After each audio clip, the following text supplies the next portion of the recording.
राधे राधे दोस्तों। आज गीता के अध्याय 2 श्लोक 14 से आरंभ करते हैं।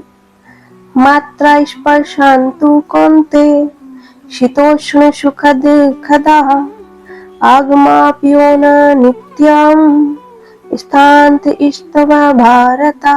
अर्थात जिसको हम चाहते हैं ऐसी अनुकूल वस्तु, व्यक्ति, परिस्थिति, घटना, देश, काल आदि के मिलन से सुख होता है, और जिसको हम नहीं चाहते हैं ऐसी प्रतिकूल वस्तु, व्यक्ति, परिस्थिति आदि के मिलने से दुख होता है।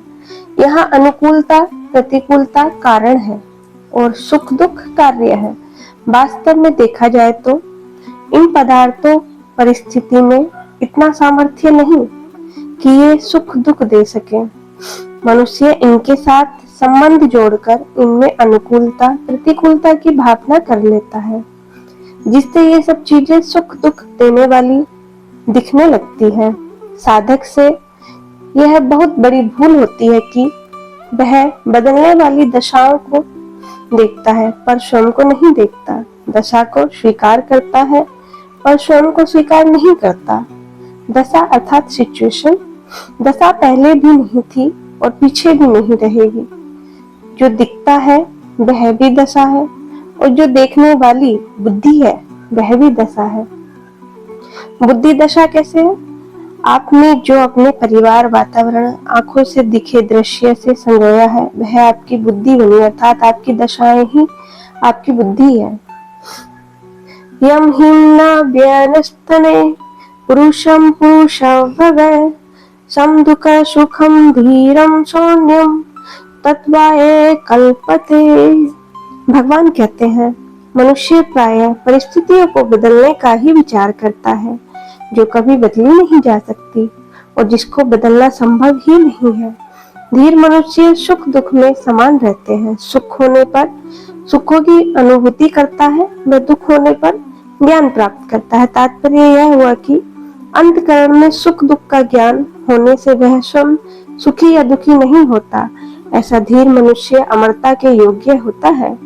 यहाँ विशेषता यह है कि यह मनुष्य योनि सुख दुख भोगने के लिए नहीं मिली है, बल्कि सुख दुख से ऊंचा उठकर महान आनंद परम शांति की प्राप्ति के लिए मिली है। जिस आनंद सुख शांति की प्राप्ति होने के बाद कुछ और प्राप्त करना बाकी नहीं रह जाता। यदि हमारे भीतर सुखों व अनुकूलता की लोलुपता रहेगी तो हम अनुकूलता का सदुपयोग नहीं कर सकेंगे।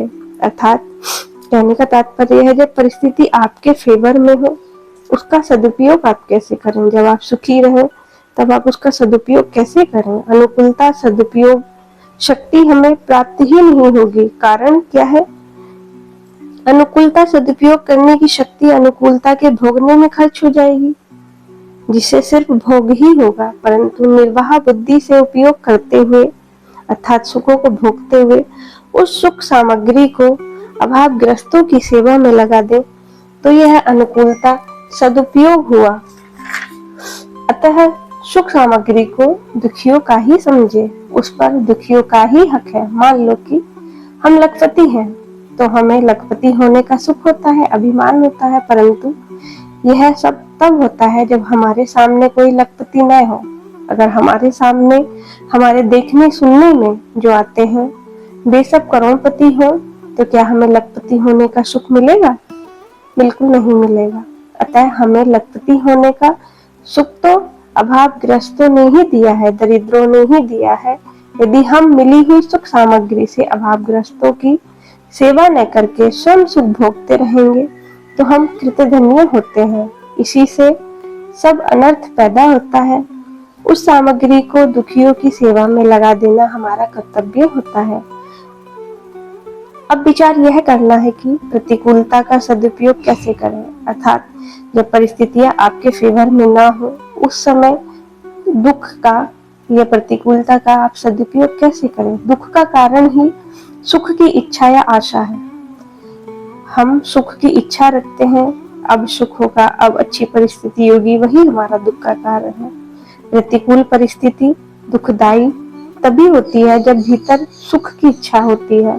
अगर हम सावधानी के साथ अनुकूलता की इच्छा का, सुख की आशा का त्याग कर दें तो फिर हमें प्रतिकूल परिस्थिति दुखी नहीं कर सकती। जैसे यदि मेरे पैर में कांटा गहरा गड़ जाए और कांटा निकालने वाला उसे निकालने के लिए सुई से गहरा घाव बनाए तो बड़ी पीड़ा होती है, परंतु वह पीड़ा भी सहता है क्योंकि उसको पता है कि कांटा निकल जाने में ही उसकी भलाई है। यह प्रतिकूलता का सदुपयोग है। यदि हम सुख दुख का उपभोग करते रहेंगे तो स्वर्ग में, योनियों में हमें आना जाना ही पड़ेगा।